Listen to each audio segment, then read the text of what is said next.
Hello my ಗುಣಗಾನ. ನಾನೀಗ ಎಲ್ಲಿದ್ದೀನಿ ಅಂತ ಗೊತ್ತಾಗ್ತಾ ಇದೆಯಾ?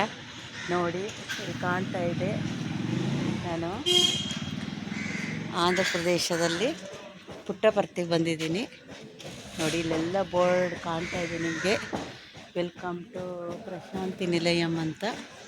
ಇಲ್ಲಿಗೆ ಬಂದಿದ್ದೀವಿ. ನಿನ್ನೆ ಸಂಜೆ ನಾವು 6 ಕಾಲಿಗೆ ಹೊರಟಿದ್ದೀವಿ ತೀರ್ಥಹಳ್ಳಿಯಿಂದ. ಇಲ್ಲಿಗೆ ಈಗ ಬಂದು ತಲುಪಿದ್ದೀವಿ. ಈಗ ಸಮಯ 4:15 ಆಗಿದೆ. ನೋಡಿ, 4:15 ಬಂದುಬಿಟ್ಟಿದ್ದೀವಿ. ನೋಡಿ, ಒಂದು ಬಸ್ ಜನ ಬಂದಿದ್ದೀವಿ. ನಾವು ಮಿನಿ ಬಸ್ ಮಾಡಿಸ್ಕೊಂಬಂದಿದ್ದೀವಿ. ತುಂಬ ಜನ ಇದ್ದೀವಿ. ಟೋಟಲಿ ಒಂದು 22 ಜನ ಇದ್ದೀವಿ. ಲೇಡೀಸು ಎಲ್ಲ ಸೇರಿ ಬಂದಿದ್ದೀವಿ. ನೋಡಿ, ಕಾಣ್ತಾ ಇರ್ಬೋದು ನಿಮಗೆ. ಸತ್ಯ ಸಾಯಿ ಮಂದಿರ ನೋಡೋಕೆ ಬಂದಿದ್ದೀವಿ. ಈಗ ಪುಟ್ಟಪರ್ತಿ ಸಾಯಿಬಾಬನ್ನ ದರ್ಶನ ಮಾಡ್ಕೊಂಡು ಹೋಗಲಿಕ್ಕೆ, ಅವರ ಆಶೀರ್ವಾದ ಪಡ್ಕೊಂಡು ಹೋಗೋಕೆ ಬಂದಿದ್ದೀವಿ. ನೋಡಿ, ಕಾಣ್ತಾ ಇರ್ಬೋದು ಎಲ್ಲ ಕಡೆನೂ. ಈಗ ಒಳಗೆ ಹೋಗ್ಬೇಕು ನಾವು.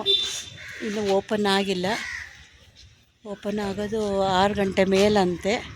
ಅದಕ್ಕೋಸ್ಕರ ವೆಯ್ಟ್ ಮಾಡ್ತಾ ಇದ್ದೀವಿ. ಈಗ ಎಷ್ಟೊತ್ತಿಗೆ ಓಪನ್ ಆಗುತ್ತೆ ಅಂತ ನೋಡಲಿಕ್ಕೆ.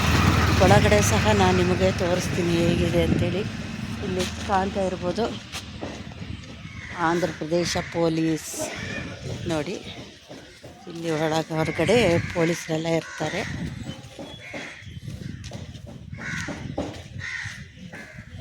ತುಂಬ ಚೆನ್ನಾಗಿದೆ ಇಲ್ಲಿ. ಬೋರ್ಡೆಲ್ಲ ಕಾಣ್ತಾ ಇರ್ಬೋದು. ಮಳೆ ಹನಿತಾ ಇದೆ.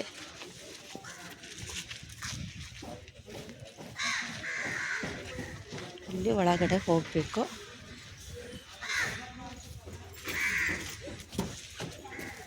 ನೋಡಿ, ಪ್ರಶಾಂತಿ ನಿಲಯಂ ಅಂತ ಬೋರ್ಡ್ ಇದೆ. ಇಲ್ಲಿಂದ ಎಂಟ್ರಿ. ಇಲ್ಲಿಂದ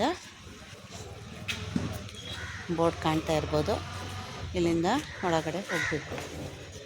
ಈಗ ಅಲ್ಲಿ ಎಂಟ್ರಿ ಇಲ್ಲ. 6 ಗಂಟೆಗೆ ಒಳಗೆ ಬಿಡ್ತಾರಂತೆ. ಮಳೆ ಬೇರೆ ಹನಿತಾ ಇದೆ. ಮಳೆ ಬರ್ತಾ ಇದೆ. ಮಳೆ ಶುರುವಾಗಿದೆ. ಸಣ್ಣ ಮಳೆ ಹನಿತಾ ಇದೆ. ತುಂಬ ಮೋಡ ಇದೆ. ಮಳೆ ಬರ್ಬೋದೇನೋ ಫುಲ್ಲು ಅನ್ಸುತ್ತೆ. ನೋಡಿದರೆ ನೋಡೋಣ. ಜನ ಎಲ್ಲ ಓಡಾಡೋಕ್ಕೆ ಶುರುವಾಗಿದ್ದಾರೆ. ಬರ್ತಾ ಇದ್ದಾರೆ ಎಲ್ಲರೂ. ಮತ್ತೆ ಒಳಗೆ ಹೋದ ತಕ್ಷಣ ನಾನು ನಿಮಗೆ ಒಳಗಡೆ ತೋರಿಸ್ತೀನಿ. ಬನ್ನಿ.